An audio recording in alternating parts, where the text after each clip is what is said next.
Welcome into the Pats Nation. I'm Corso. Catone is here. Joe's with us in the booth. You are watching us on YouTube, listening on iHeartRadio, Apple Podcasts. Anyway, podcast, you're going to catch us. And, of course, 790 The Score. And make sure when you get on YouTube, you subscribe, hit that like button, give us the thumbs up there, and hit the little bell. Get all our notifications so you never, ever, ever miss a show. And, hey, email us in our mailbag. Had a good one yesterday. Who was it, Tony or something? Tony was talking about PC basketball. Yeah, she's the last thing. Mark got fired up over that one right there. But email us in our mailbag, corso.catone@gmail.com, or you can call us in our heated hotline, 855-313-PATS, P-A-T-S, message line. Leave us a message 24/7 and have a take. Got a good one. In Coach's Corner, we're going to talk a little bit about who's running the Patriots. Good title, Joe. Who's running the Patriots? We'll talk about that. And, of course, we'll go weekly rewind, and we're going to talk a little bit about the 2025 survey, Mark. The Patriots survey. Are we really? We're going to have to go through that. We're going to talk about planes and daycare and food. We're going to do a lot of fun stuff on that one. You mean the plane that still got the ashtrays in it from 1962? And only 5 trophies on it instead of 6, I think. Instead of 6. Something like that. Anyway, we'll talk about that. And then Pat's preview. We're going to talk a little bit about the rebuild. Hear from Mike Vrabel. We're going to hear from Elliot Wolfe, talk about free agency, and go through our O-line and D-line ideas for that, guys. Good morning. How we doing? Hey. Oh, wonderful. Ready for Sunday morning shenanigans. That's it. Counting down the days to training camp. Oh, are you kidding me? We got a long way to go, boy. That's for sure. We do. Can we get the free agency first? We will, but we got plenty of stuff to talk about, plenty of drama, including who's running the Patriots. Let's do that in Coach's Corner. Joe? Coach's Corner. Hey, there you go. I like that. You adjusted it, changed it a little bit. You changed a little bit. I like it. I thought you were running the Patriots, Chris. I should be running the Patriots. You should be. I'm running the Patriots. We'd never lose. Kidding me right now? So losing would be an unacceptable idea. All right, Mark, we talked a little bit about this yesterday. Or actually in depth. Who has final say? I mean, that's been the topic all week long. Yeah, because we're hearing kind of. Well, they both spoke at the combine, which is currently going on, and a couple of contradictory comments. No. Well, let's hear from Vrabel, Joe. Well, I wouldn't be here, and I wouldn't have wanted to be the head coach here if I wasn't comfortable in my impact on the roster. So we want to, continue to have great conversations with the personnel staff, with me, with Stretch, with coaching. We're all just trying to find ways to bring the right players in here. Yeah. Mike Vrabel, of course, this week at the Combine. And translation, Mark? He's making the final decision. Right. That's for damn sure. In his mind, he is. So you felt pretty good about that, right? I mean, I felt pretty good after listening to that. And you know what I liked about that, Chris, is he didn't, in his introductory press conference, he kept making reference to, me and Elliot. He didn't mention Elliot. He mentioned his guys. He mentioned the personnel department, but mentioned his guys. He didn't mention Elliot. Right. So coming away from that, you were like, well, because you and I know Elliot Wolfe fans. No. And coming away from that, we thought, well, this is good. I mean, this is what we thought it would be. And, the other guy's there just as who the hell knows why he's there, the sniveling idiot. But then we heard from Wolfe, and he had this to say. The final say, you said it's a collaborative effort, but at the end, to me, what's the scenario this year? Is it still that way? Yeah, it's similar. I would just say, listening to Coach Vrabel, there's not a lot of GMs or people in my position in this business that are going to force players on coaching staff. Certainly the best decisions are made together, and going to continue to work with Mike and Ryan and Stretch and the scouting staff, Richard Miller, everybody to make those decisions the best we can for the team. Just to clarify, he's like the new do you have final say on the 53-man roster? Ultimately, it's my final say, but again, Mike said it yesterday. Mike wouldn't have taken this job. And this is something we talked about in the interview process. Mike wouldn't have taken this job if we weren't comfortable with each other. There's not going to be Mike's guys or Elliott's guys. They're going to be Patriot guys. And we're excited to share the vision, to work together to improve the roster. Cap space this offseason. Do you expect to spend up to or close to up to the cap spot? I just think we're going to do what we have to do. I think it's probably not responsible to spend the whole thing. Why not? Say we won't do it. That's Kraft talking. Out there that obviously players out there that can fill a role for us. That's Kraft talking right there. Oh my God! Of course it is, and that's why he's still in the room, Chris. And that's why Elliot Wolfe is still in the room. So after Elliot Wolfe spoke, and that was what, a day later, something. Yeah. Maybe same day. I don't know. But did you feel as good as you did after Vrabel spoke about things? No, but Chris, I mean, what else was he going to say? Like, what's he going to say? I don't have any authority. I'm not making the final decisions. You're the general manager. What's he going to say? You had an interesting theory, though, about maybe why he's saying that. Well, yeah, yesterday on the show, actually, Joe brought it up. Joe said, well, it's a technical thing. Isn't that his title? Like, he's in charge. And Joe was right, because if all of a sudden you say, well, yeah, I'm going to have input, but, it's Mike's the final decision maker and he's overseeing the person, well, you're the general manager. So what are you actually doing there then? Does that mean they're going to hire somebody for that role? Because if that's the case, you know what that gets into. Well, the problem is if you get up and say that Vrabel is running the personnel department basically, and he's the final say, well, that gives him a /GM role. And if you change GMs, then you had to go through you have to comply with the Rooney Rule. And we know how much the Patriots love to comply with the Rooney Rule. I mean, the arrogance of New England to just skate that rule blatantly year in and year out. And unfortunately is year in and year out because the coaching staff sucks so bad. You're constantly changing people. Yeah, that's a good point, Joe and Mark. I mean, maybe he has to say those things to keep the image the way it needs to be. But listening to this guy, I mean, we'll talk about the spending in a second because I want to hear from Vrabel on that. The three things I didn't like that I heard, in that whole thing are, one, we're not going to spend to the cap. That was pretty definitive there. Or, I mean, he said unless there's one or two, players that we really like, but we know the score there. Okay. And Chris, Kraft has said in the past, well, he said it a couple of months back. He said it to Bedard that we're a cash to cap team, organization here, which means he takes like a 3-year average. And some years you may be over, some years you may be under, but at the end of the 3 years, Chris, the average is going to be pretty close to being on the cap. So that's how they, no other team's doing that around the league, Chris. No. But that is still their model from 20 years ago. Yeah, their model's in their ass. Listen, Yeah. The other thing I don't like about what he said is obviously the final say. I have the final say. Mark, listen.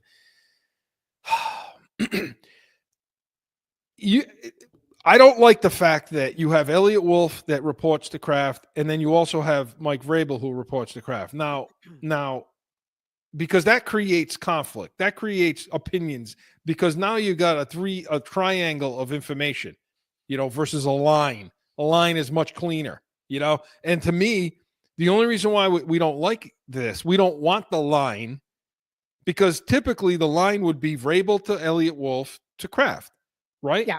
Or Vrabel to Elliot Wolfe's department and then to Kraft. Well, we don't like that line. And the reason we don't like that line is because we don't like Elliot Wolfe. No. That's the big problem. It isn't about what's the structure or any of that stuff, because if you think about it, they did it the right way. You have a general manager who then hired a coach. And that's kind of how they did it this year for the first time, right? Yeah. Oh, yeah. The problem is we don't like the general manager. We think he stinks because he does stink. Exhibit, Okafor, Osborne, Jalen Polk, the entire offensive line, and then he makes the comments about how, when those guys got hit, I felt bad. Of course you felt bad because you put when Drake May and Brissett got hit, he said every time they got hit, I felt responsible for it. Because you were responsible for it. You should have lost your friggin' job. But he throws so many people under the bus, Mark, to keep his job, which is Chris, he's a sneevely little weasel. And wait, the last thing I'll say about what I didn't like is that I don't like the fact that he was petrified in front of the press. Which makes me wonder, how are you going to be in front of other GMs negotiating for trades? And how are you going to, you know what I mean?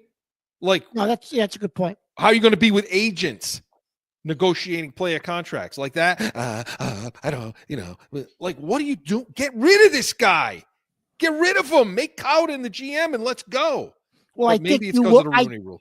I think it is. And I think you'll see that happen, Chris, year 2 under Vrabel. Organically, it'll happen, and then Wolfe will take a job somewhere else in some other organization doing something, and then you'll see Cowden elevated. I think whether they're going to go through the Rooney Rule, whatever they're going to do to get him there, I think you will see that. And Chris, you're right about, he's a little weasel because even they asked him about Jalen Polk yesterday, and his response was, well, he knows what he has to do to get better, and he's going to, continue to rehab. I guess he got injured at the end of the year. I don't know. But he makes the comment, I think as an organization, JP, but he says, I think as an organization, we threw too much at him at once. Well, again, taking a shot at the coaching staff from last year. Alex Van Pelt threw too much at him. Yeah. He doesn't know enough to throw too much at somebody. But that's what he says. Yeah, that's what he said, right? So he throws the coach. Not, I drafted the wrong guy. I should have drafted McConkey. I made a mistake. No. The coaching staff threw too much at him. Let's see how he develops this year. Because nobody in that friggin' room has got the eggs, okay, to ask him that flat out. They should let you and I in the press. Ask him this. Why did you draft Polk and Baker instead of McConkey? Why? Well, Baker at least was after.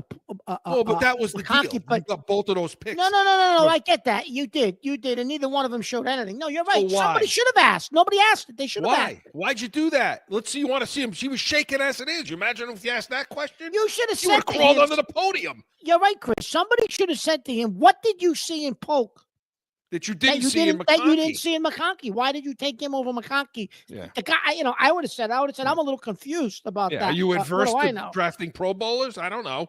You adverse to that? But and then with the spend, Mark, talking about the spending, so we heard from him on spend, which bothered me. And then we heard from Vrabel, and he said this. I mean, I'm sure, I like to shop like everybody else. And so when you go and there's only one of, a certain car, maybe you have to pay a little bit more for that one car because there's only one of them. When you start to get into a range where you feel like there's an area where players are comparable and you like 3 or 4 players in a certain area for a certain role, you may not have to overspend. But it's free agency. I think that everybody overspends sometimes in free agency. So he wants to spend. Is he going to be allowed to spend? I think he'll be allowed to spend, Chris, and I know we're going to get into this a little later in the show. I think he'll be allowed to spend, and I'll throw this guy out as an example. For instance, if a guy like Ronnie Stanley is actually on the board as a left tackle, if he doesn't come to agreement with Baltimore before free agency, I think he will spend for a guy like that, and then they'll level off their spending. Like you said, when there's only a few guys available at a position, sometimes you got to spend to get the guy you want. I think he's talking about a guy like that. They'll overspend for him, but then, to what Wolf's point was, Chris, but then you're going to level off so you stay within a certain number, even though you may have to overspend for Stanley. They're not going to go out and overspend all over the board. That's just not their mentality, and that's not how they run this well, way. So there you have the triangle again. And there's the triangle that I don't want is you have Kraft delivering to Elliott Wolfe the message of, no. I don't care how much we got. We're not spending all the way up to that. So whatever, Yeah. But meanwhile, you have Vrabel on the other side of that triangle, basically like, we got to spend because we stink. And now we have to overpay because we stink. Because you allowed this thing to go into the tank for the last 5 years. Now we have to spend the money. See, there's the conflict that I have a problem with. I think solutions to that writer, Spend the money. You're going to have to overpay. And not only spend the money in trades. Like, spend the capital in trades and then sign them. And then sign the guy. Well, Chris, I think you are going to see a couple of trades. I don't think they're going to be able to fill all their holes with through free agency and through the draft. I think because the free agency class kind of yeah, it's not that great. I think you will see some trades this year, Chris. I do. So we'll see what happens. We have to avoid that triangle. That's what we're trying to avoid, that friggin' triangle. So you got to get the little weasel out. He's so scared in front of everybody. He's so nervous and scared, Mark. You know, so nervous and scared. Not like you. You get in there and start. You didn't hear the comment about you. We didn't use the comment he makes at the beginning of that press conference, Chris. He starts making reference to Batman and the Black Knight, and I don't know what the hell. I couldn't use that dorky nerd friggin' statement about Doc. He's playing with action figures and his G.I. Joe figures and Batman things. It was the Dark Knight. He said. While he takes a bath in there, he's like. Yeah. Okay. I can't. I mean, do we even need to? I can't anymore with this guy, with this Elliot Wolfe. I don't know what he's got on Kraft. Get rid of him. So, Coach's Corner was presented by Corso and Catone, Saturdays, noon Eastern. Hey, we got it all. We got Catone's comments. We got B's and C's. Yankees, Red Sox. Going to have NCAA tournament talk coming up, too. So, make sure you're tuning in noon Eastern on Saturdays. But when we come back, where the hell are we? When we come back, we're going to go weekly rewind. No flipping.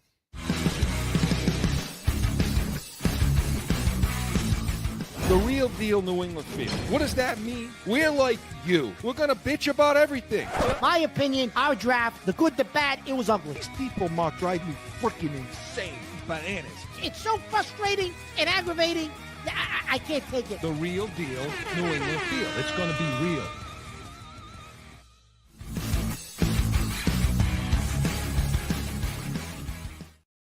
Back in with more Pats Nation. Mark, listen, you gotta grow that beard.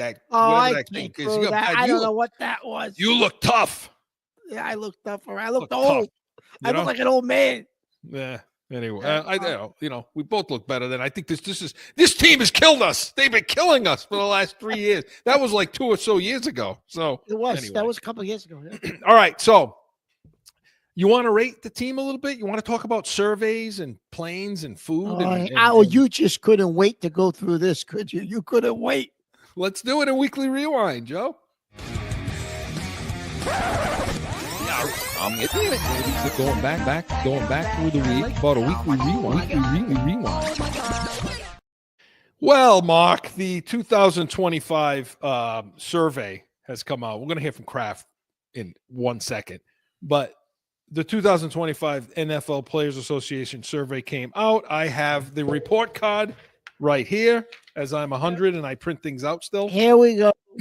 And we want to go through it. But since this is Weekly Rewind, let's go back a year ago.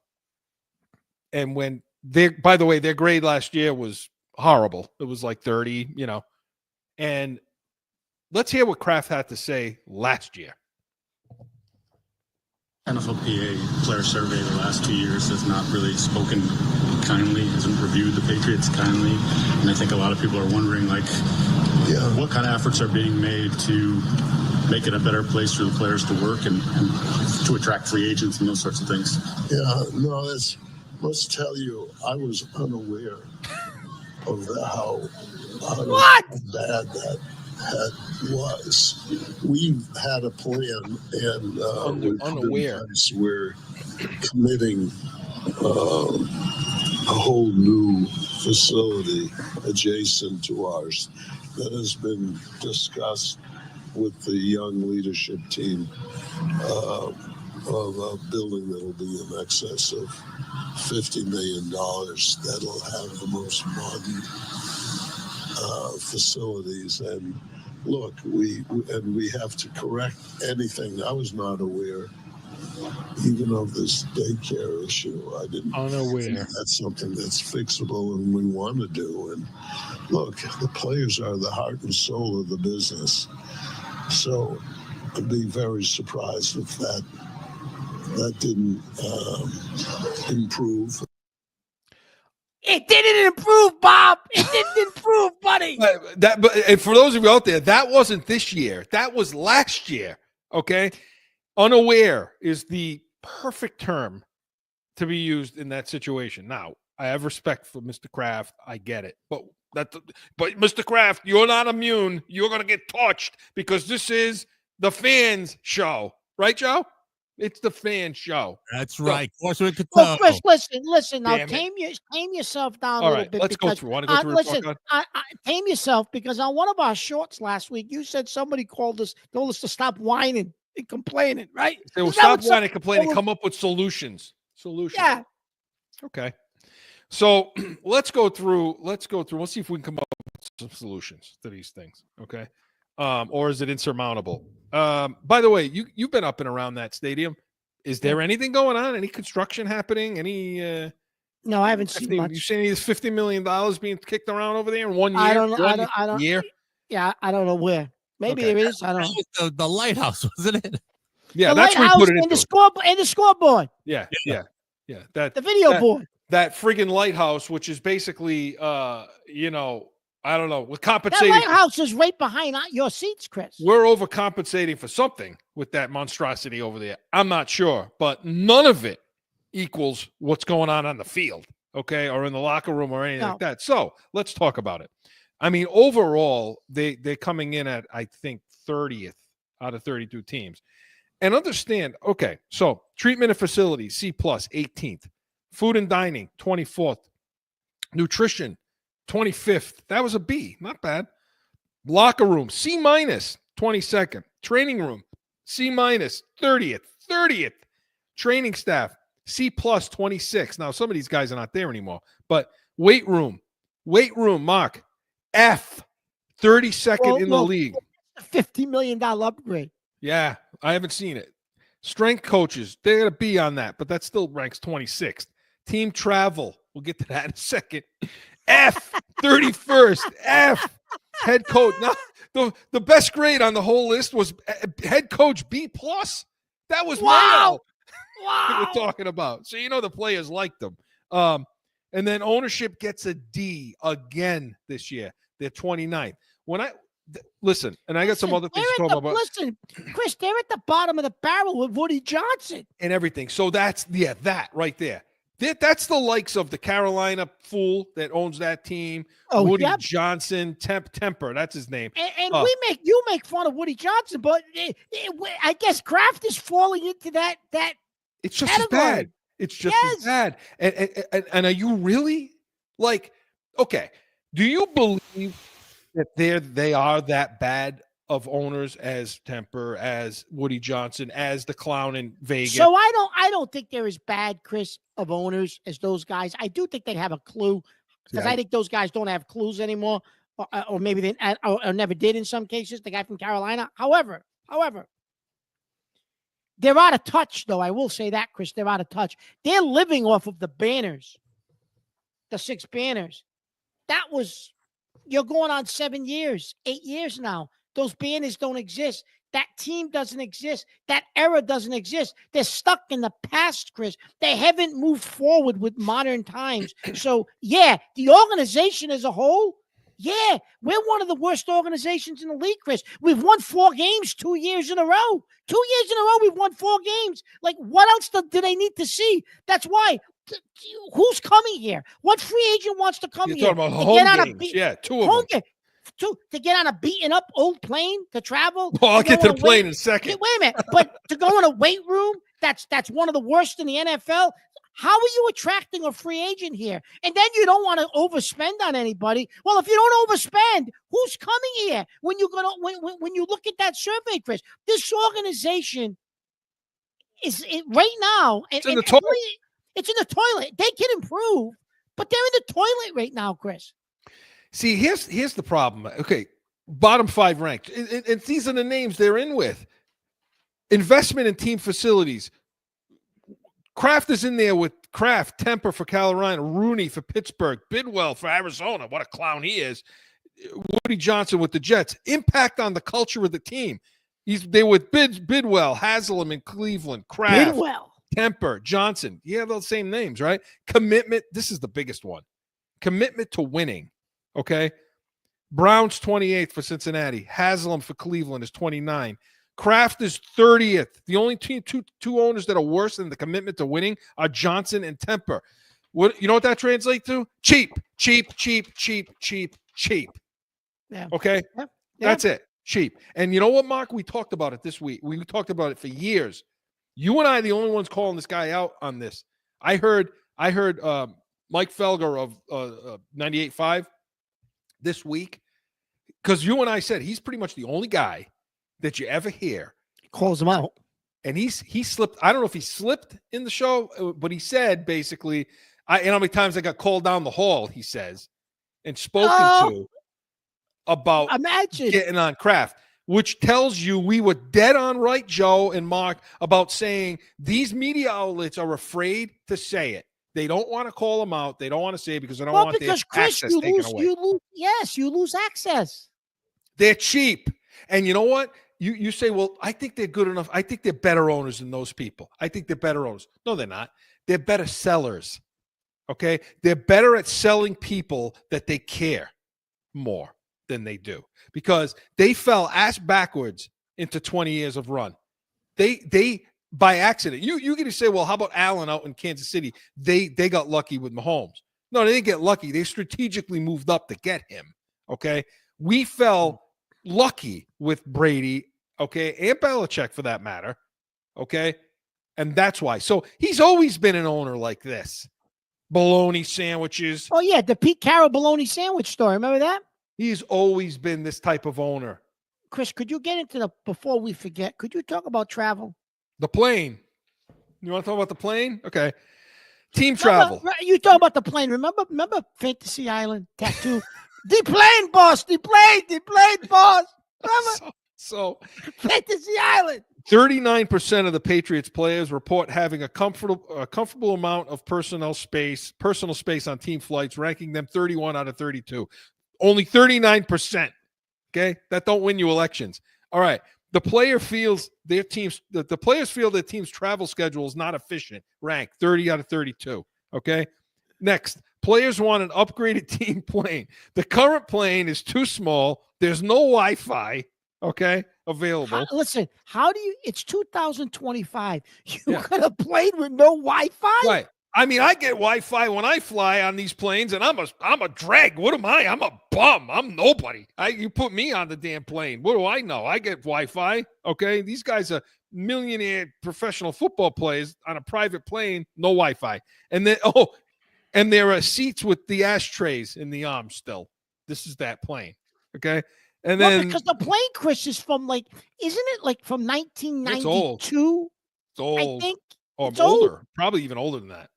Probably even older. But the players responded specifically. Our plane is the worst thing. Size, space. It's not conducive to preparedness and athletic performance. There you go. Cheap, Mark. Can they fix it? What can be done? Solutions, Mark. We need to. Chris, you know how you fix it? You know how you get solutions? Yeah, by spending money. By spending money, which they don't want to do. That's how you fix it. Buy a new plane. Buy one. Right. Spend the money. Yeah. Or if you don't want to buy a plane, charter one. Listen, I was just gonna say that to you, Chris. Most of these teams charter these first class planes. That's what they do. They don't have their own plane, but they charter these first class planes, and that's what they do. Mark, it's embarrassing. I mean, it's embarrassing, but it's not surprising. See, that's my problem, Mark. It's not surprising to me. It's embarrassing, but it's not surprising. Are you surprised by this? No. I mean, you heard him last year give all the rhetoric and baloney about. But he said last year he was unaware, Chris. Unaware. Which is really a problem too. You know why it's a problem? A lot of owners are unaware. A lot of owners don't take a hand in all these things sometimes and all that stuff. But we were sold on the fact that these are season ticket holders. These were guys in the stands. They grew up with the team. We wanted to keep it in New England. We will always invest in a winner. They're just better at selling it. They're better at selling the BS. But in their defense, Chris, I think at the beginning they probably were more hands-on and in tune with what was going on, because I think they did want to win. But Chris, after you've won 6 times, you get, heavy You on the start to believe hogs you're a now. bull. You did what you want. You achieved what you bought this team for. Now it's okay. How can we maximize this and make as much money as possible? Just like 2 years ago when they went to Germany, people didn't know if Belichick was going to survive coming home from Germany. They thought he might get fired because Kraft was embarrassed out there, and Kraft wants to build the Patriot fan base out there for merchandising and advertising to make more money. That's it. Doesn't matter. We only won 4 games. They haven't been humbled enough.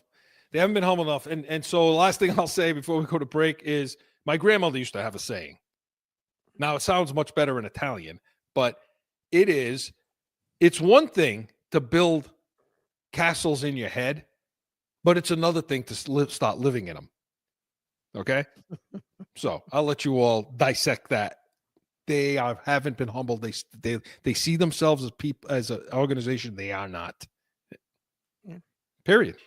So want to know from you out there what you think about the Patriots grade. So make sure you hit us in Heated Hotline and on our mailbag. But Weekly Rewind was presented by Corso Law Group, CorsoLawGroup.com. Hey, we come back. We're not unaware. We are very aware.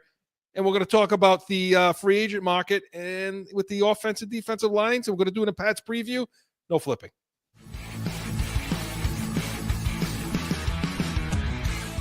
No one ever thinks they will be in need of a criminal or traffic lawyer, but things happen. Corso Law Group is Arizona's leading criminal and traffic law firm. Call or go online to CorsoLawGroup.com and talk with these expert attorneys.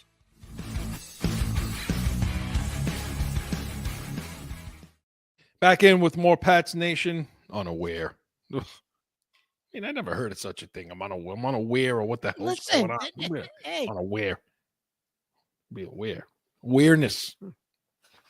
You know what's funny though, Chris? Sometimes local teams here, like I don't know, high school teams, or they get into a national playoff or something. Like Kraft offers the plane, to fly the families out to the event and all that stuff. Like he thinks he's giving them like a first class ride somewhere. Yeah. Like who wants to get on that plane? The only benefit to that is you don't have to go and wait in line in the airport and all that other that's crap. the only benefit. You know what I mean? And listen, Kraft has done some great things. I mean, he's done some philanthropic things and a lot of things. I mean, he's generous. I mean, we're tough on him, but we're tough on him because he asked us to be tough on him. He supposedly set a level of expectation over here. Not only that, though, that level of expectation came with wins. That came with money. What did you do with that money after those wins and that money came? You didn't do anything with it. It's like, get a player, get some stars, get something, because you need the fan base to keep coming back. It's all about repeat business. You can't keep losing people, Yeah, he's right. I mean, You're right, what Joe. it is. So Where now, did all that money go, Joe? Follow that money trail, Joe. follow the money. Always. You want to know anything? Follow the cash. Follow the money. Anyway, let's talk a little bit about where the hell are we? Yeah, we want to talk about the rebuild. We're going to talk about. We've been covering free agency, different positions. Now we're up to offensive, defensive line. We're going to do the Pat's preview, Joe. Pat's preview. I got to let him play the wash. He gets mad if I don't want to play the wash. That's right.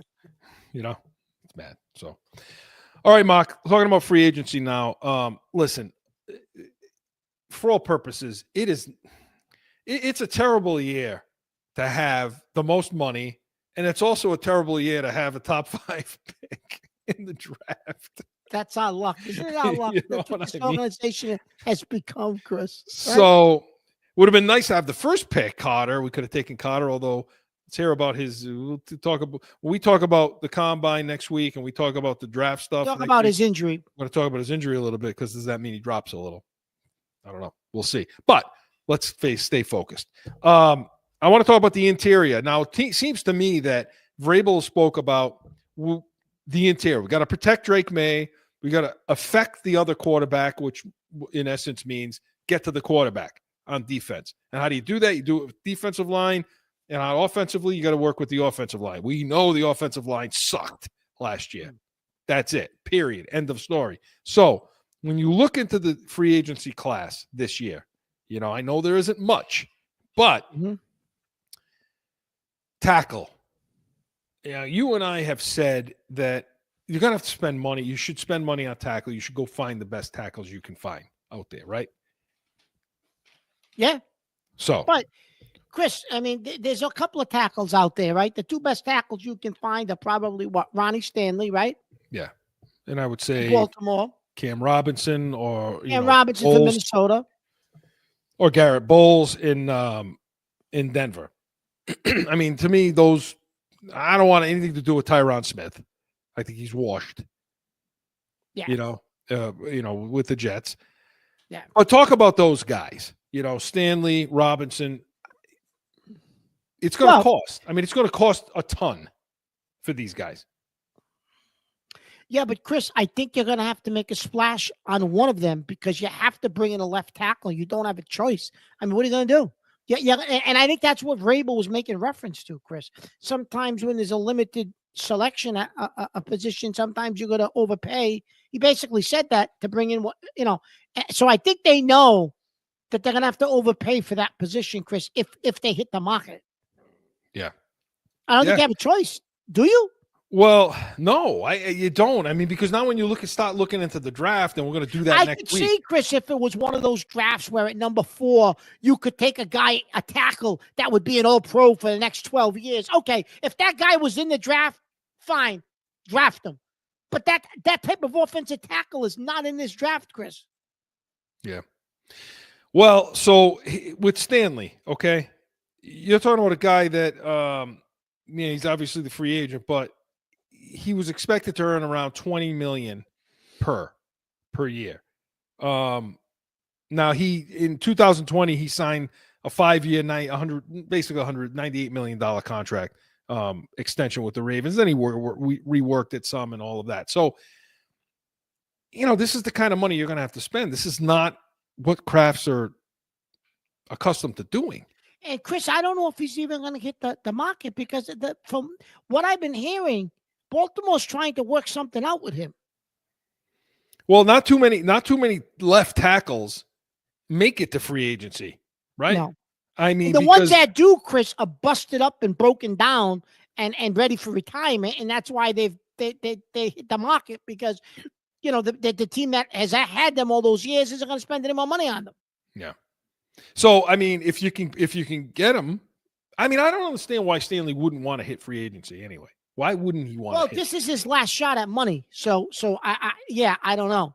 Now, understand that he's going to be 30, I think. By the time New England is good again, he's going to be 32, 30, in that range. But I still think you need him, Chris, to build that foundation up so you can solidify the offensive line and start to build May and start to put a team back on the field that players want to play for and free agents want to come to, and he'll help build that foundation up. Yeah. I think you have to take the shot, Chris. Understandably, the last year or two of that contract, you may not even have him on the team. You may have to, get out of it and eat some money. But there's nothing you can do, Chris. You have to solidify that position now. Yeah, I agree. And so a little lesser cost would be this Cam Robinson. Now, you're talking somewhere between 15, 17 million a year, I think, it would cost for him. And how old is he, Mark? I think he's 29. Is he a year younger than Rob? I think he's a year younger. Yeah. So he'll be 30 in October. So he's just a tad younger. And obviously I would rather have Stanley than Cam Robinson. But again, beggars or choosers. I mean, you look into the draft, and I know, in the second half of the segment, we're going to talk just a little bit about Combine. A few names, right? You got a few. I got a few to look at. But you're hearing a lot about the arm length of these tackles in the draft, especially the kid from LSU, right? You're also hearing some of this about the defensive line. But so I don't know, you're not going to draft a guy that if arm length's an issue, and Vrabel talked about that this week a little bit. And for people who don't really understand, in all honesty, look at 33-inch arm, 32, 34. I mean, you want a tackle to have 34 Well, Chris, inch. I guess it makes a difference with leverage and right, Chris? Well, it depends on how you play. You see, like, it depends on how you use the arm length. So if you're a person that uses an arm, you use the arm length that you have for extension and all of that, then fine. Yes, arm lengths, that's the kind of player you are. That's kind of how you play. Then yeah, you better have someone that has that kind of length. But if you're the kind of person that's a different type of style where your punch is different, the angle of the punch, where you're hitting somebody coming off against you, the arm angles, there's a lot to it, besides just, well, his arms are too short. So it just depends on the kind of player you are, the kind of technique you're using much of the time. But you're starting to see all these breakdowns of these tackles. So yeah, I think you need to get one of these guys, Mark. What about guards, Chris? Is that something you'd be look at or not really? Well, I mean, you got guys out there. I mean, you're talking Jenkins from Chicago, Trey Smith in Kansas City. Smith, Chris, it's coming out today that they're more than likely going to franchise him, so he won't hit the market. Okay. So, and I don't know. I mean, they got Tooney over there that's probably going to kick back into guard where he's supposed to play. He will. But Tevin Jenkins. The guy from Philly, Chris, Mekhi Becton, is a stud, but I don't think he's going to hit free agency either, because supposedly at the Super Bowl, they said that they were working on trying to get a long-term deal in place for him where he'd finish his career there. So I don't think Becton will hit the market, because Becton would be somebody. He's a big dude, right? Yeah. But I don't think he's going to hit the market. Well, and the last thing you wanted, I'm not as interested in bringing in free agent guards. We've done enough of that. I think with the team we have and with Doug Marrone as the offensive line coach, I think what you have in the room right now with Owenu, Robinson, these guys, I think they'll be okay at guard. I really do with that coaching. More so center. I'm concerned about center. I mean, you got David Andrews. And they're looking at Cole Strange to back him up, I think, working him out, but we don't know how he's going to be. So, I mean, you may want to bring in one of these secondary centers in free agency that may not be frontline guys, like a Connor McGovern for the Saints. You're talking Hainsley from Tampa Bay. I mean, some of these guys that you can maybe bring in, because I don't know how that's going to go. And it's the center position late in the draft. Yeah, I'm not a fan of that either. So, no. So yeah, I mean, the offensive line free agency class, there's some of them. You got a few top end guys, but Mark, like we said, some of these guys don't get let out of the building. And if they don't get let out of the building, Chris, we have a major problem at tackle. Yeah. So they're going to have to pay. If those guys don't get let out of the building, Chris, you're going to have to draft the tackle. I hate to say it with that fourth pick. I think if somebody wants to go up and take a player, I think you could drop down a couple of positions, maybe get a little bit of draft capital, and then take somebody like this kid Campbell from LSU, right? Yep. Yeah, but you might be forced to take a guy like that, Chris, if the tackles come off the board and they don't hit free agency. Right. If you need it, you got to take it. And so again, you don't have a choice. No, you don't have a choice. And we're going to talk a lot next week. Make sure you tune in, because we're going to talk a lot about the combine, the results, what we saw, some of the plays that stood out to us in a lot of positions. So stick around for that. Now, talking about, so if you spend all the money or even that fourth pick, a lot of people talking about the kid from Michigan, the defensive lineman. So when you flip to the other side, Vrabel wants people that, but a problem with, just real quick, Graham came in at 296. Well, that's the thing, Chris. Everyone keeps saying, "Oh, he could be." I didn't think he was that big of a player, Chris. It was They labeled him as his playing weight of 325. There's no way he lost that much weight. I mean, 25 pounds. I don't think he really was that. I think maybe he was. I don't think that was his playing weight. 315. Yeah. No, but it was listed at like 320, 325. You can't be 296 playing D line. Not in the NFL, you can't. So there's another, So he's going to slide, Chris. If he's really 296, I don't think Vrabel would take him fourth. He'll slide.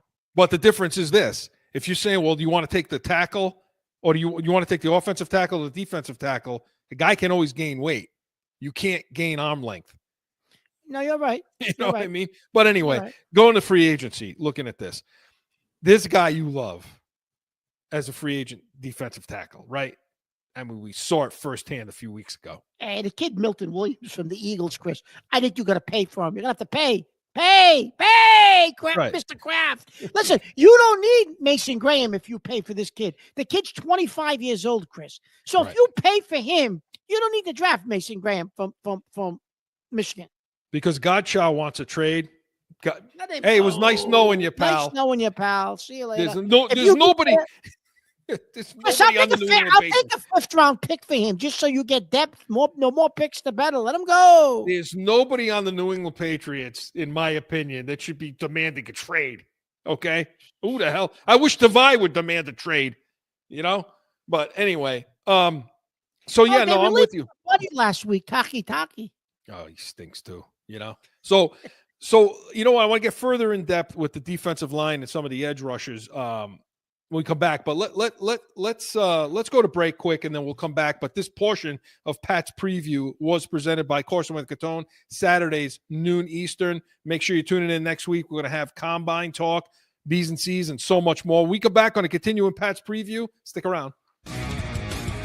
I'm seriously. I think I lost my mind. Certainly, it was an exciting show. I want Murray. What? That's crap it. What is wrong with you? Get him on this damn show. You lost your mind tonight. That's all I have to say. Lost your mind. What are you writing now? So I'm working over here. You're talking about nonsense. I'm working. That's why we are the real deal New England Field. It's going to be real. Oh, we are the real deal New England Field. That's for sure, gentlemen. Okay. So we were talking about the defensive line, Milton Williams. Mark and I are both on board with that. Get this guy in, sign him, because Gottschall is going to be gone. And you know what, Mark? I'm not even sure about Bondmore anymore. I don't know if he's mature enough, if he's going to solve these issues with his maturity problems and all. I mean, you had that incident down in Rhode Island over there where, you know, he was during the time we had this blood clots where his mother was screaming, called Bob Kraft, you know. So Yeah, I don't know what the hell's going to happen on this defensive front. I don't know. But we know that the run defense was an issue last year. We know that the pass rush was a serious issue last year across the board. We watched what Philly did in the Super Bowl. Yeah.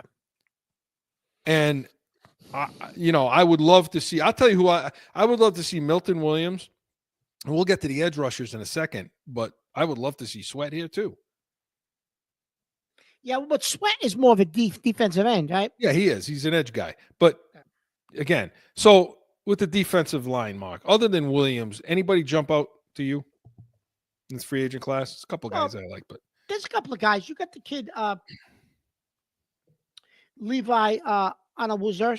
The kid, I think I he's can't from, say that guy's name. I can't say his name, but I think he's from the Lions, correct? Yeah, Detroit. Mm-hmm. Yeah. He's from Detroit, Chris, and he's had some injury issues, but he's only 27. He's real versatile. You can move him all over the line. Obviously, our new defensive coordinator has experience with him from being in Detroit last year, so he knows him. Yeah. So there may be a relationship there where maybe he can recruit him. I'd be okay with him as well, Chris. Yeah. You know, and then you got the defensive tackle from Dallas. Talking about Osa, Osa I got another name we can't say. Another name we can't say, but he had like 60, Chris, quarterback pressures, which was second most at his position in the entire NFL. He's only 26 years old. Yeah. So, you know, he's another guy that you're going to look at if you're talking about defensive tackles. Yeah, tell me what you think about DJ. Not, guy down on the list a little bit, but I think a guy that you can bring in. He's 30, but as a depth piece, and I don't think it will cost you a ton. This DJ Jones from Denver. Yeah, you could bring him in. Listen, if I'm going to listen, if 6 feet, 305, he's not a tall guy, but I mean, he's a guy that could be stout in the run game. They're not going to be a two gap team anymore. They're going to be a gap specific defensive front, which means 4-man front. So I don't know how much you're going to need to get more athletic anyway. You are. And I'm going to be honest with you, Chris. If for some reason the two tackles we mentioned, offensive tackles, end up re-signing with their respective teams, and you're not spending big money at that position in free agency because they're just not available, you're going to have to spend and go get a guy like that kid Williams from the Eagles. You're going to have to go get him. And maybe you got to go get the kid from Detroit too. Maybe you go get the both of them, Chris. You spend on the D line if there's nobody available on the O line, and then you draft a tackle. But and maybe you bring in a couple of second tier tackles, offensive tackles. But maybe you spend on the defensive line. Maybe you bring in, like I said, you know what I mean. You bring in 2-3 guys. You bring in an edge guy. You bring in a couple of tackles. Maybe you let Christian Bondmore. Maybe you trade him too. Maybe he doesn't fit your scheme. Trade him. Well, the thing is, and again, this kid from Michigan, we say, well, he's 296, he can't play D-line. But you know what, Mark? If he gains a little bit more weight, listen, we want an athlete. We want for Vrabel style of defense, you want athletic defensive linemen. You don't want it. It's not a head up, 2-gap type of defense. No, you do. You do. So, so you're looking at that on the defensive line. Now, looking at the edge guys. Okay. Well, you love Sweat. I do.